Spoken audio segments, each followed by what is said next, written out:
G'day. How you doing, Chase Oaks? It is great to be with you, whether you're here at Legacy with us, whether you're at Sloane Creek, which, by the way, I came and looked at your facility on Friday, and it is amazing. And I'm very jealous. I'm glad I'm not preaching on envy and moving from that, because I'm struggling with that at the moment. But hi to you at Sloane Creek, a big g'day to you at 544 as well, and to those watching online. It's great to have you with us. We are in this series we're calling Momentum. We're into the second week. It's going to last for 5 weeks, but I'm just with you for the first 3. And in this series of Momentum, we're thinking about what life transformation looks like. These 3 invitations at Chase Oaks: come as you are, be transformed, and make a difference. And we're concentrating on this middle invitation to be transformed and how God changes us and molds us as we become His followers through His Holy Spirit and in response to His grace. And last week we looked at what it looks like to have momentum as God transforms us and moves us from irritability to patience. And today we're going to look at a different issue of life, a different area of life, and think about what does it look like to have momentum and to be transformed in our lives as we move from anxiety to trust. From anxiety to trust. Veteran pastor Warren Wiersbe wrote these words: "It is often said that we are continually being crucified between 2 thieves, the regrets of yesterday and the worries about tomorrow." And I think he's bang on. We don't have time to deal with the regrets of yesterday. That will have to be talked about another time. But I want us to think today about what it looks like to deal with the worries of tomorrow. Because the truth of the matter is, across the Western world, not just Texas or America, but really right around the world, we're worrying ourselves to death. More sedatives and prescription sleeping tablets are being prescribed than ever before. We are dealing with major health issues that are coming from the stress and worry and anxiety that people live under. Mental health issues are skyrocketing across all of our countries. And anxiety and worry and stress is becoming more and more of an issue. And today I want us to think about what it looks like as if we have come to God as we are and accepted His invitation to come into a relationship with Him by faith in Jesus. If we're now Christ followers, I want us to think about what does it mean to be transformed in this area and move from anxiety to a place of trust in God. So if you've got a Bible with you, either a paper Bible you brought with you, or you can grab one from the different exits or entry points in each campus, or if you've got a phone or an iPad, if you want to pull an app up there, I want to look at a passage of teaching from the life of Jesus. It's in the very first book of the New Testament, the Gospel of Matthew, Matthew chapter 6. It's found in the middle of Jesus' most famous sermon called the Sermon on the Mount. And in this sermon, Jesus dealt with a whole bunch of things about what it means to follow Him and pursue Him and be in relationship with Him. But one of the things He deals with is what does it look like to not worry, to not give in to this pattern of being anxious and stressed all the time, but actually to trust Him. And so I want us to look today at this passage at the end of Matthew chapter 6, beginning with verse 25. And today I want to speak to 3 types or 3 groups of people in particular, and all of us are going to be in one of the 3 groups. The first group of people I want to talk to are those for whom this is a lifestyle. This is a daily reality, because there are many of us who live a life of anxiety all the time. And whether that's part of your personality type or whether that's as a result of what's happened in your life journey to this point, whatever's caused that, there's a whole bunch of people sitting here today at Legacy, sitting at each of the campuses out there as well. And for you, anxiety is a really big issue. You constantly live in this high stress, high worry place. And I really hope that today's message really is a help to you. The second group of people I want to talk to are those for whom this is normally not an issue. You're not someone who normally is anxious or worried, but right now you're in a season of life. You're in a place, a valley, a place of hardship where you are anxious and worried at the moment. Not because that's your personality or that's what you always struggle with, but because of the place you're in, the season you're in right now. And I hope this is a help to you too. The third group is the rest of us. Because even though you may not normally struggle with anxiety and worry and stress, and you may not be in a season right now where you are worried about something that you're having to deal with, you will be at some point. The third group is where I'm at, by the way. So if that's you, then you're with me. I'm not normally someone who gets anxious and worried. I'm a very optimistic person. That's just my personality type. And equally, I'm not in a season of high stress at the moment. I mean, I'm in Texas. I'm staying at a beautiful resort place. Not really. I'm staying in someone's home, but it feels like a resort. I'm swimming each day. I'm loving it. But you know what the reality is? All of us go through hard times. All of us face seasons of financial difficulty, relational breakdown, health issues, people we love going through different struggles. And so all of us end up at times in a place where we're tempted to be worried and anxious. The last time for my wife Rochelle and I was earlier this year in March. Our oldest son Harrison, who is 17, developed over the previous year or so scoliosis. And so he had to go in and have a pretty major operation on his spinal column, on his spine. And we've had normal issues with three boys in our family. So we've had broken arms and sprains and sporting injuries and all that kind of stuff. But we had never to this point had to hand one of our children over to surgeons. This was a whole new experience for us, a new valley to walk through that we had never experienced before. And it was a really anxious time. It was a real difficult time for us. And what we found was that as we went through that, we were having to deal with feelings and worries and stresses that we'd never dealt with before. And so whichever of those three groups you're in, I hope today will be a real encouragement to you as God invites us by His grace to move away from anxiety and towards worry. So let's have a look at what Jesus says in Matthew chapter 6. And to begin with, I want to read 3 verses from this section, from the beginning, from the middle, and from the end. So Matthew 6, verse 25, Jesus says, "Therefore I tell you, do not worry about your life, what you will eat or drink, or your body, what you will wear. Is not life more important than food, and the body more than clothing?" Drop your eyes down to verse 31 if you're following along. "So do not worry, saying, what will we eat, or what will we drink, or what will we wear?" Drop your eyes down to verse 34. "Therefore do not worry about tomorrow, for tomorrow will worry about itself." 3 times in this one little section, Jesus gives exactly the same command. Do not worry. And so if we are Christ followers, if you've placed your faith in Jesus and you're a follower of His, this is a command to each of us. Do not worry. Do not be anxious. Now, the word that Jesus uses here in the original language the New Testament was written in, which is Greek, the word actually means concern. And in other places in the New Testament, it talks about a concern that's a good and healthy concern. So elsewhere in the New Testament, for example, it will talk about being concerned for other people and being caring about what happens to others. In another part of the New Testament, it talks about husbands and wives being concerned for each other, loving each other and caring for each other. And so to be concerned for each other is a good thing. But what Jesus comes here, He uses exactly the same word, but the context helps us to understand Jesus is not now just talking about being concerned, He's talking about being overly concerned. So when He says do not worry, do not be anxious, He's talking about different circumstances where we've gone from a good, legitimate concern to being overly concerned and anxious about something. And that's just really important to understand. So Jesus is not saying you should never be anxious or worried. Jesus is not talking about when you first get a form from your company to say that you're being laid off, your position has disappeared, or when you get a letter from the doctor saying you need to come in, the test results aren't looking good. Jesus is not talking about what's your initial reaction, don't be anxious. That's not what He's going after at all. There are certain things in life in certain areas that we should be concerned. It's a good thing to have a concern. What Jesus is going after is being overly concerned, where we swing the pendulum towards worry and anxiety. And the other thing we need to keep in mind is that what we're talking about is Jesus is not saying do not be overly concerned and worried.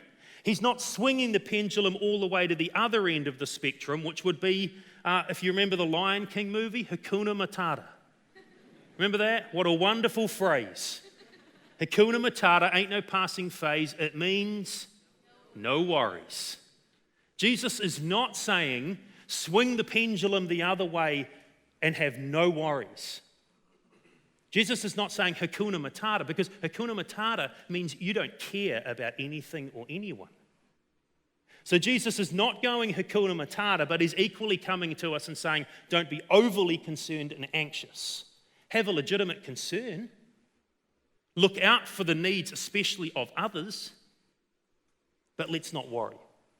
And in this passage then, Jesus comes and he gives us 4 reasons why we are not to be worried. 2 of them are spiritual reasons, and 2 of them are immensely practical reasons. And I want to run through them really fast. The first reason, the first spiritual one, is in verse 26, back towards the beginning of this passage, if you're following along. He says, look at the birds of the air. They don't sow or reap or store away in barns, and yet your heavenly Father feeds them. And then he asks this question, are you not much more valuable than they? The first reason that Jesus says we are not to be worried and anxious is because we are incredibly valuable to the Father. You are incredibly valuable to the Father. And one of the reasons that we struggle often with stress and anxiety and worry is because we don't really believe that. Deep down in our souls, many people who have come to faith in Jesus and have experienced his love and received his forgiveness still don't really believe that they are valuable to God. And many of you are sitting listening to me right now. This is actually the message of grace. And many of us haven't actually yet grasped the radicalness of grace. That God loves you not based on your performance, but based on the perfection of Jesus. So many of us believe deep in the core of our being that God's love for us depends on our performance, how well we're doing, whether we're obedient or not right now, whether we feel emotionally connected to God or not, however you measure that. And many of us struggle to actually believe he loves us. We are valuable to him. He is passionate for us.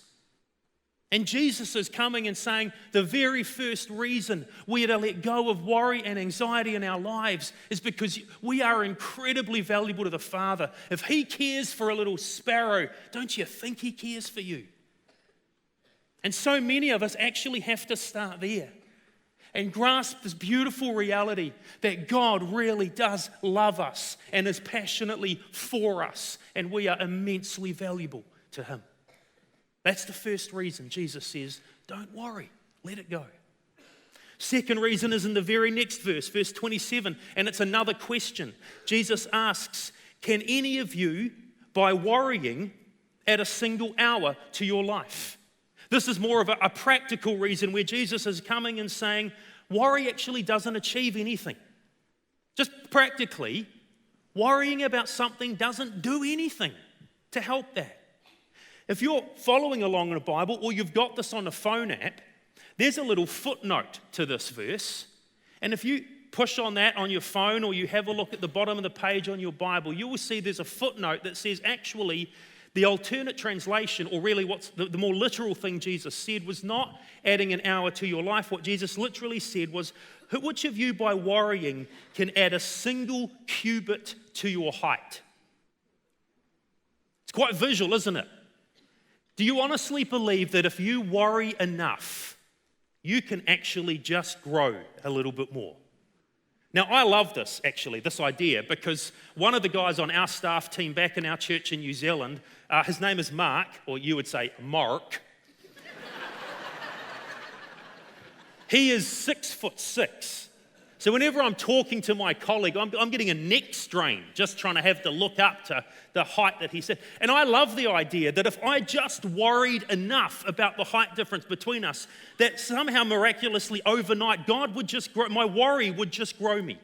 Wouldn't that be awesome? I don't even need to be 6'6". 6'1", 6'2", that would be pretty cool. And Jesus is coming really practically now, practical reason. Jesus is saying, really? Do you honestly believe by worrying you can stretch your height or prolong your years? Do you think by worrying about it you're going to add any more money to your bank account? Do you think by worrying about it, if you worry hard enough, you'll deal with the health issue you're struggling with? Do you think if you worried enough, you can change the heart of your spouse or change the heart of your teenager? No. Jesus is saying worrying doesn't achieve anything practical. In fact, as we're finding now across the health sector, worry and stress and anxiety actually takes away. It takes away our health, it takes away our peace, it takes away our well-being. It takes away our ability to be concerned and care for others because we become too self-centered on ourselves. And Jesus comes along and says, don't worry. Don't get eaten up by anxiety. Spiritually, because you're incredibly valuable to the Father. And practically, because it doesn't do anything. Third reason, he keeps going. Verse 28, he says, and why do you worry about clothes? Look at the flowers of the field and how they grow. They don't labor or spin, but I tell you, not even King Solomon in all his wealth and splendor was dressed like one of these. If this is how God clothes the grass of the field, which is here today and tomorrow is thrown into the fire, will he not much more clothe you? And here's the little phrase at the end, O you of little faith. The third reason Jesus tells us not to worry and not to be anxious is because when you actually strip all the layers away, at the core of our anxiety, quite simply, is a lack of faith in God. We worry because deep down we don't really trust Him. We don't really trust Him. One author that I was reading about this issue said, ultimately, worry is a control issue. It feels out of control. The health situation, the relational difficulty, the job front, whatever it is, it feels out of control. And we worry and are anxious because we want to get control. Now, here's the news. Are you ready? You're not in control. You never have been, and you never will be. But the beauty of this is there is one who is in control of everything that happens in your life. And if you're in relationship with Him, that's the best place you can be. But you aren't in control. And if life feels out of control sometimes, you're just waking up to the reality of your whole life. Because there's a few things you're in control of, and most of it is out of your control. And Jesus comes along and says, we need to realize that and live in the reality of that. And that's why we're called to live by faith, because we're to trust the one who is sovereign over our lives. Final reason then comes at the very end of this passage. We're jumping a few verses, but come to the very end, verse 34. The final verse, the final reason, and this is the second practical reason now. Jesus says, therefore, do not worry about tomorrow, for tomorrow will worry about itself. Each day has enough trouble of its own. You hear what he's saying? Don't be worried about tomorrow. Today's got enough to deal with. That's the fourth reason we're not to worry. Today has enough to deal with. So many of us, the way we cope with life when we're anxious and worried and things aren't going so well, what we do is we create what-if scenarios in our brain. You ever do that? So you think about, I'm going to go into the office tomorrow, or I've got to have this difficult conversation, or we've got to work out how we're going to pay the bills. And we create these what-if scenarios. If that happens, I'll do that. But if this occurs, then I'm going to have to do that. And if that person says that, then maybe I'll do this. And we walk through and create in our brains all of these what-if scenarios because we're trying to prepare ourselves before we get into a situation on how we're going to cope. But the problem is, and I think doing some what-if scenarios can be a helpful thing at times, but by doing that, we build anxiety. Because now we're anxious about 20 different possibilities of what might happen. And actually, they're mutually exclusive. They can't all happen, but we worry about all of them when one of them might. Actually, none of them might. But we've created all this anxiety for ourselves. I'm not saying don't prepare yourself and don't think through how you're going to deal with a situation that may come up, but be very careful in so living for the problems of tomorrow that you don't live into today. And enjoy today and deal with the problems of today. Because tomorrow, God will give you what you need for tomorrow. And here's the reality. If life turns to custard tomorrow, that's a saying we have in New Zealand. If life turns to custard tomorrow, God will give you what you need for tomorrow. He won't give that to you today because you don't need those resources. You don't need that strength. You don't need that grace today. You'll need it tomorrow, so He'll give it to you tomorrow. That's what we found, Rochelle and I, when we gave Harrison over to the surgeons to have back surgery. We'd never faced this before. This was a really tough valley for us to walk through. It was a highly anxious time, and that's understandable and that's fair enough. The issue was, would we continue to live in anxiety, or would we hand that over to God and choose to trust Him? And what we found was, on the day of surgery, when we handed Harrison off and he got wheeled off and we went away to a local mall because we had about 4 or 5 hours to kill, we found ourselves in an incredible sense of peace. Because what we found was, although we had no idea how we would deal with it, when that day came, God gave us the strength we needed that day. There's a beautiful verse in the book of Hebrews in the New Testament that says, "Let us then approach God's throne of grace with confidence so that we may receive mercy and find grace to help us in our time of need." If something horrendous is going to happen tomorrow, God will give you the strength and the grace for that tomorrow. The New Living Translation of the Bible actually renders that verse this way: "We will find grace to help us when we need it." And that's what we found with our son. Thankfully, the operation went superbly well, and Harrison is doing just fantastic. But that day, as anxiety and worry built, what we found was God gave us the strength that we needed. And a big part of how He provided that strength was because that day, people in our church were praying. And people across New Zealand were praying. And people around the world, including at Chase Oaks, were praying for us. And God used the prayers of His people and the comfort of His Spirit to lift us and carry us through a really tough day. And He gave us the strength we needed in that time of need, not before. I didn't feel that sense of His comfort the day before. I felt it that day, the day we needed it. So we're in this series, Momentum, Better Days by the Grace of God. And last week we found that God's grace invites us to imitate God, who is patient.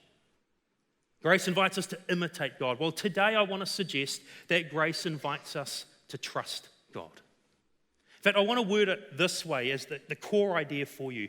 Grace invites us to fiercely trust God, no matter what we face. Grace invites us to fiercely trust God, no matter what it is that we may be facing.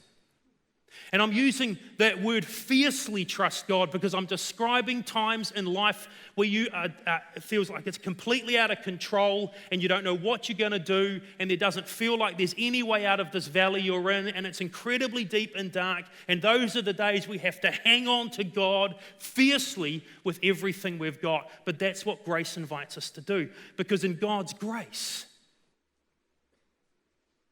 He's already dealt with our biggest issue.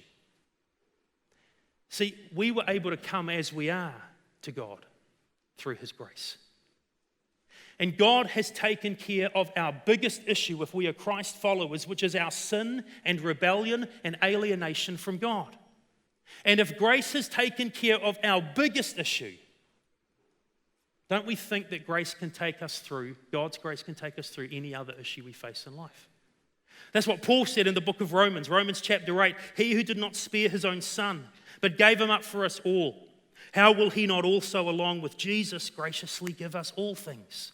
In other words, if He's already given us Jesus, and by His grace, God's already taken care of the biggest problem you'll ever face in life, don't you think we can now trust Him for this little problem?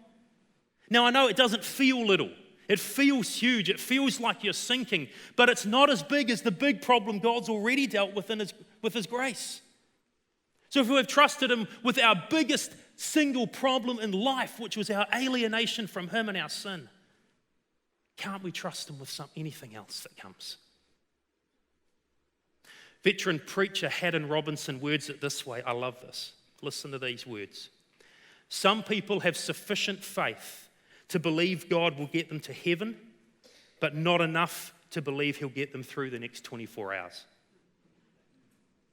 They are confident of the sweet by and by, but they're terrified of the nasty here and now.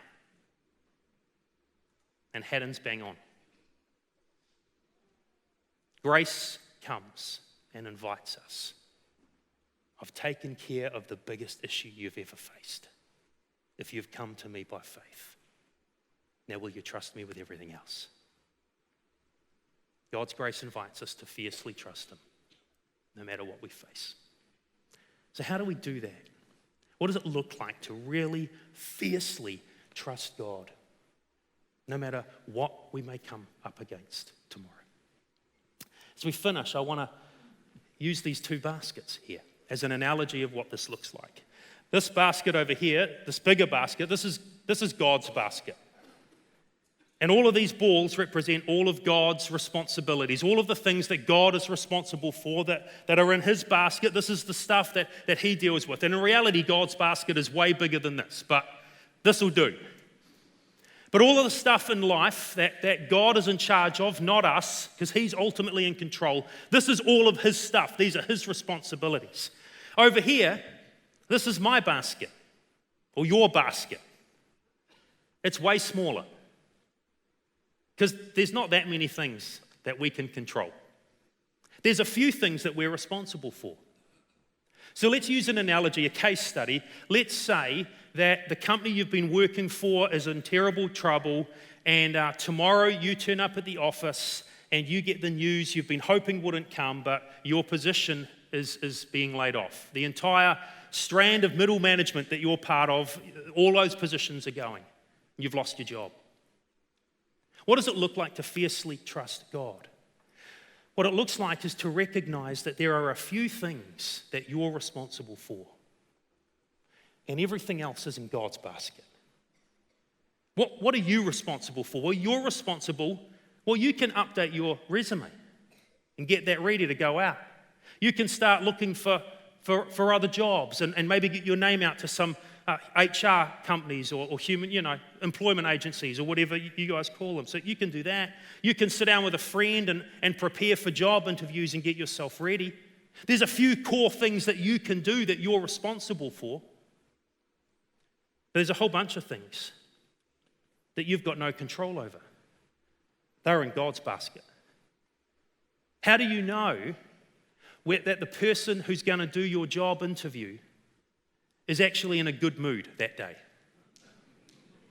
You've got no control over whether or not they've had a good day. They may have had the worst day of their lives, and it doesn't matter whether you're a cross between Bill Gates and Mother Teresa, you're just not going to get that job that day. Well, who's in control of that? Is that in your basket? No, that's in God's basket. He's in control of that, and we have to trust him with it. Ultimately, who's responsible for even giving you a job?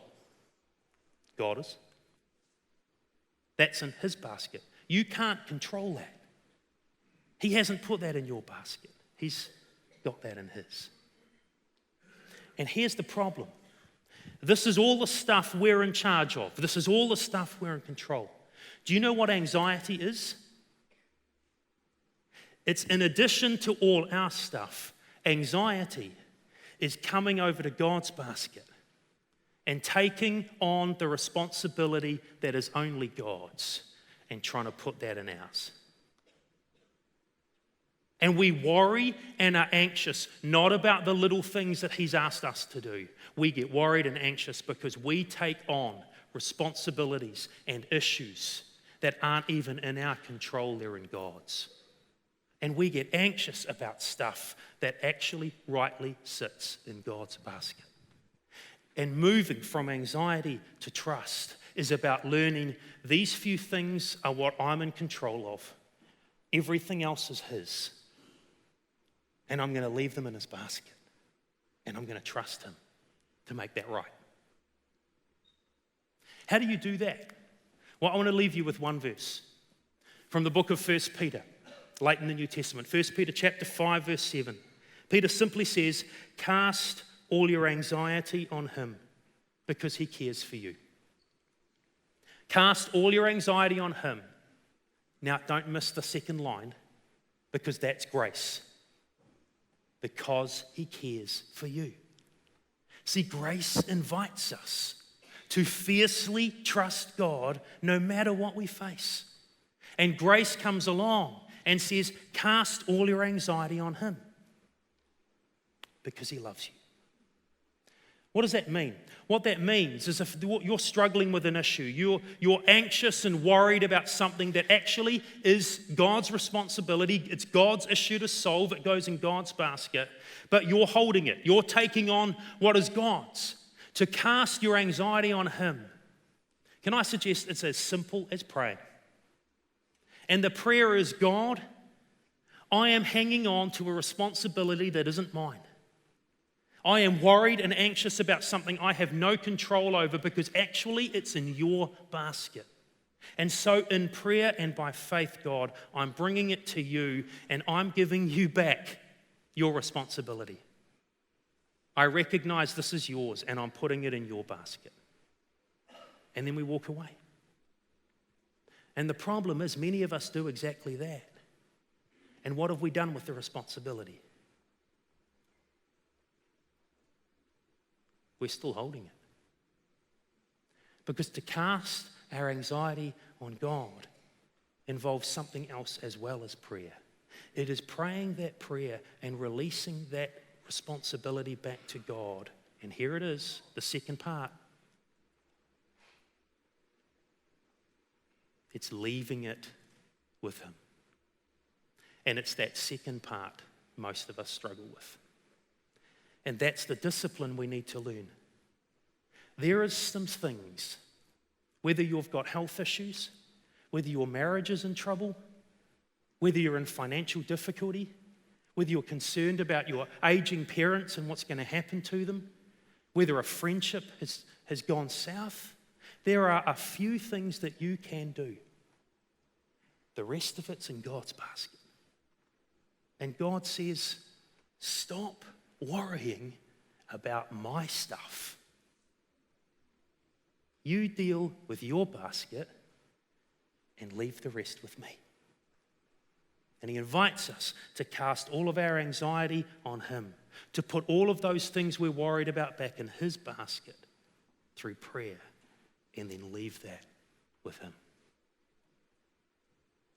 God in his grace invites us to fiercely trust him, no matter what we face. When you came in today, whatever campus you're at, you were given a little 3x5 card. And I want to invite you to take that out now. Because I believe that a whole bunch of us walked in today carrying little balls with us without realizing. We've walked in carrying anxieties and worries and stresses that actually aren't even part of our responsibility. They're actually God's. And what I want to invite us to do as we finish today, whatever campus we're at, I want to invite us to hand those anxieties to God. So I'm going to give you a few seconds of silence, and I simply want to invite you on this little 3x5 card to name your worries. What is it that you're anxious about? What is it that you're concerned about and stressed about and anxious about? I want to invite you just to grab a pen, and if you need a pen or another card, just put your hand up at whatever campus you're at, and the ushers will get them to you. I want you to name your anxieties. And for some of you, many of you, that may just be one or two words you need to write down. You don't need an essay or anything like that. Some of you may have a need to do a bullet point thing for all of them. I want to invite you, though, to write these down. And what we're going to do in a few seconds is I'm just going to give you a little bit of quiet. And I'm going to invite you, wherever you are, whatever campus you're at, to pray and to give this list to God. And to come to God right here and right now and say, God, this is yours. I've been carrying your responsibility. I've been worried and anxious about something that's in your basket. And today I want to surrender that back to you. And then as we leave today, whatever campus you're at, there are baskets at the doors. Exactly the same as this one. And as a step of faith, having prayed and put it back in God's basket, I'm going to invite you to leave your card in his basket and walk away. So that's what we're going to do. So I'm just going to give you a few seconds to pray and to talk to God about what's on your card. And by the way, prayer is just talking to him. There's no magic formula. There's no special words you're meant to use. Just talk to him. Tell him what it is. And then I want to pray for you.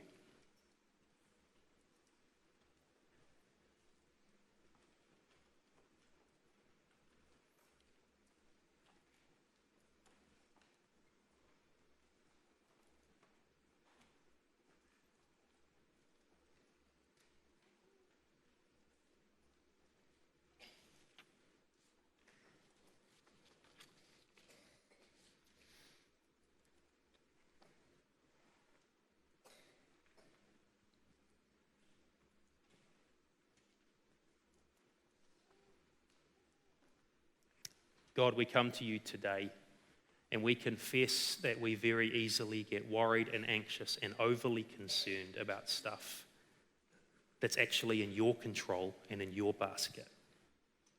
And we struggle to not be in full control of our lives. But today is a wake-up call to all of us that we're not in control. You are. You're the sovereign God, and we are called to fiercely trust you all the way through life. Thank you that you have proved yourself to be faithful to us by dealing with our biggest problem of all, which is our sin and our brokenness. And now, having dealt with that by your grace, you invite us to fiercely trust you with everything else. So God, I want to pray today, specifically for people who struggle with anxiety. Lord, you know who they are and they are precious to you. I pray you would help them to cast their anxiety and worry on you and to have the discipline to cast it in prayer and then to leave it with you. And God, I want to pray for those listening to my voice today who are in seasons of difficulty and hardship of whatever kind. Lord, you know they're eaten up with anxiety today. Pray you would help them to release their worries to you as well. Thank you that you are a God of grace who is in control of every part of our lives, even though it can feel out of control. We pray you would help us by your grace to fiercely trust you. In Jesus' name, amen.